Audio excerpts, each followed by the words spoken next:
Welcome back to FastTrackAI, your fast lane to the cutting edge of artificial intelligence. Today, we're diving into 3 fresh and fascinating papers from May 2025 that might just point toward a new frontier in machine learning, one where reasoning, adaptation, and context awareness evolve together. The first, multi-agent reinforcement learning versus fixed time control for traffic signal optimization, a simulation study. In this paper, researchers explore how multiple agents, think independent AIs in a shared environment, can learn to cooperate and reason locally while still accounting for the bigger picture. Using a graph-based setup, each traffic signal acts as its own agent, optimizing its decisions based on nearby traffic. No central controller needed. Why does that matter? Because it shows how emergent coordination can arise from decentralized agents.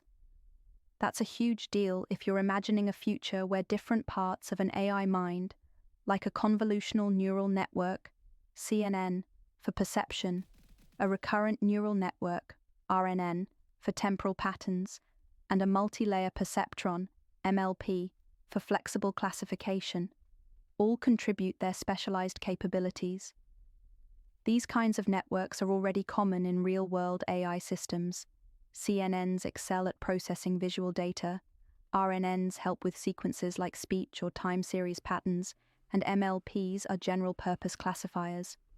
Put them all in the same system, and add a CAN-based reasoning core, and you're looking at a potential AI brain with real modular depth. This mirrors how biological brains divide labor: vision, memory, reasoning, motor control, and opens the door to synthetic minds, where multiple systems communicate internally without needing a central boss. Imagine each subsystem, perception, language, reasoning, evolving semi-independently, yet learning to harmonize. It's almost like the Geth in Mass Effect, a collection of networked intelligences growing more powerful through cooperation. Hopefully with fewer galactic wars, though. Next, context agents, foundation models as adaptive contextual policies. This paper introduces something big, a system called ContextAgent that pushes the idea of LLMs beyond reactive chatbots. Instead of just responding to your prompts, ContextAgent perceives your world through smart glasses, earphones, even smartwatch data, and makes decisions proactively based on what it senses. Let's say you're standing at a bus stop at 11 p.m. and your bus isn't coming for another hour. ContextAgent, without you saying a word, notices the time, your location, maybe even your calendar. Then it nudges you. Want to call an Uber? That's not just a helpful assistant. That's an LLM thinking in context. And it doesn't stop there. ContextAgent uses 2 powerful sources of information: sensory context from wearables, what you see, hear, and even your notifications; persona context, your preferences, history, and identity. Together, these form a richer, more human-like foundation for decision-making. It's like giving the model eyes, ears, and memory. Why does this matter? Because in real intelligence, biological or synthetic, context is everything. It's the difference between book a ride and don't bother me, I'm just stretching my legs. This paper also introduces a benchmark called ContextAgent Bench, which tests how well different models can handle proactive decisions and tool use based on context. And the results? ContextAgent consistently outperforms others, even rivaling much larger models in real-world tasks. So what we're seeing here isn't just technical progress, it's a shift in how we frame intelligence. The model isn't waiting for input, it's anticipating needs, integrating multimodal data, and acting with purpose. Think about your own life. How many times has your brain jumped in with a suggestion based purely on where you were, what you saw, or what you remembered? That's not System 2 reasoning. That's context-aware intuition. If AI systems are going to feel alive, they'll need something like this too. finally. Breaking free from the iterative spiral in neural program synthesis. Neural program synthesis is all about teaching models to write structured code or solve formal problems, like having an AI that can write software or prove theorems. But there's a recurring problem: looping. See, when a model doesn't get the answer right away, it often just keeps churning through similar variations, testing tweaks, running slightly different versions, without really understanding what's wrong.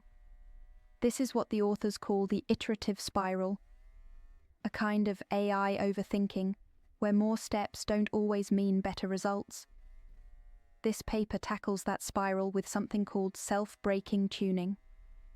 The idea: teach the model to recognize when it's spinning its wheels, and stop. Just like a human who says, "Okay, I've double-checked this enough, it's time to move on." They do this by analyzing reasoning paths in detail, breaking them down into foundational solutions, the initial answer attempt, and evolution solutions, the model rechecking itself or offering alternatives. Then they use structured training to show the model when it's starting to overthink, and introduce breaking prompts like, "Wait, I've already reached this conclusion." The result? Models that solve problems more efficiently, reducing token usage by up to 60%, while keeping accuracy intact across tough benchmarks like Math 500, AMY, and GSM 8K. Why does this matter for AGI? Because if we want a system to function like a scientist, or like a thoughtful human, it can't just hammer the same nail forever. It needs to pause, evaluate its line of thought, and either commit or pivot. This paper doesn't just make LLMs cheaper to run, it opens the door to metacognitive reasoning. So what does this all mean together? These papers suggest, that the future of AI might not be about scaling one monolithic system, but creating a modular hybrid, a reflective reasoning part, like CANs, an intuitive linguistic part, like LLMs, and an adaptive control system that integrates them with awareness of context and coordination. Could this work in reality? I don't know. I'm just an excited layperson chewing through some wild research with ChatGPT as my brainstorming partner. But the fact that these directions are being explored right now, and that they might all be compatible, that's worth paying attention to. Links to all 3 papers are in the description. And if you haven't seen our last episode on CANs, Kolmogorov-Arnold networks, that's a great primer for understanding the kind of symbolic reasoning that could anchor a system like this. Until next time, keep thinking fast and thinking deep, even if you're just spitballing. Sometimes that's how breakthroughs start.